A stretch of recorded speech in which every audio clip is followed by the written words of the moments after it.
savez, des problèmes sérieux se posent dans notre pays. Alors nous allons les examiner sérieusement.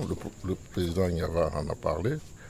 Il a dit qu'il faisait sien les démarches persistantes de notre part qui consistent à demander au président de la République, en toute responsabilité, en tant que président de tous les Ivoiriens, dans une période délicate où les Ivoiriens seront appelés à aller aux urnes,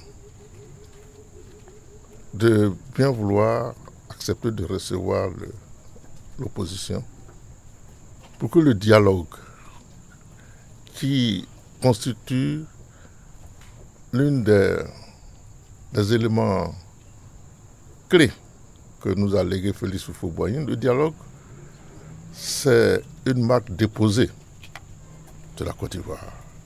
On ne peut pas se dire oufouettiste et ne pas accepter le dialogue.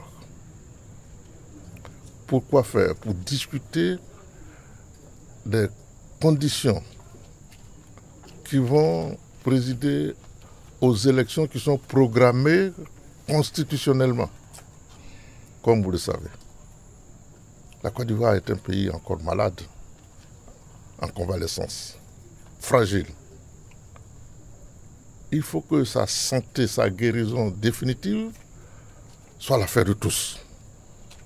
En particulier l'affaire du président de la République. Ça ne peut pas se faire si on s'ignore, surtout avec Superbe.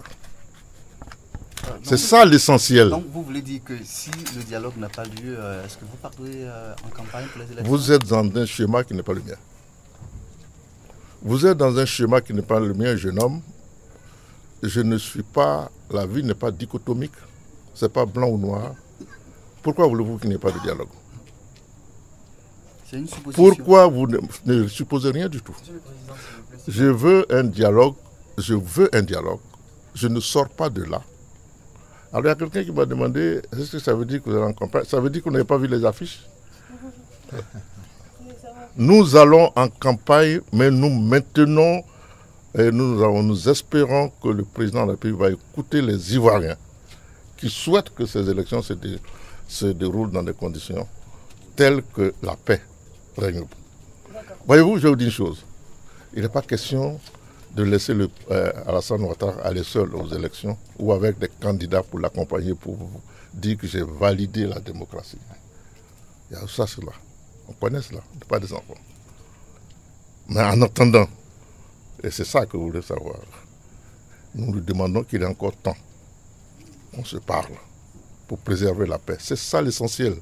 Jeunes gens, nous faisons ça pour vous. Alors, c'est bien votre métier, hein, mais allez à l'essentiel. Allez à l'essentiel. Votre pays a besoin de paix. Il n'y a pas de paix sans démocratie. Il n'y a pas de démocratie où il n'y a pas respect. Il n'y a pas droit à la différence. Le respect du droit à la différence. Ce sont ces valeurs-là que nous sommes en train de défendre, obstinément. Et que ces valeurs-là, qui ne semblent pas être la préoccupation du président de la République. Parce qu'il se trouve, il pense qu'il est en position de force. Maintenant, il n'y a pas plus fort que le peuple. La force est dans le peuple souverain. Mais il faut qu'il puisse s'exprimer dans des conditions d'équité. Et ça veut dire quoi quand vous dites que la force est dans le peuple? Qu'est-ce que vous voulez insinuer? Ça veut dire que nous sommes dans la République. Ça veut dire que nous sommes dans la République et on n'est pas dans un pouvoir divin.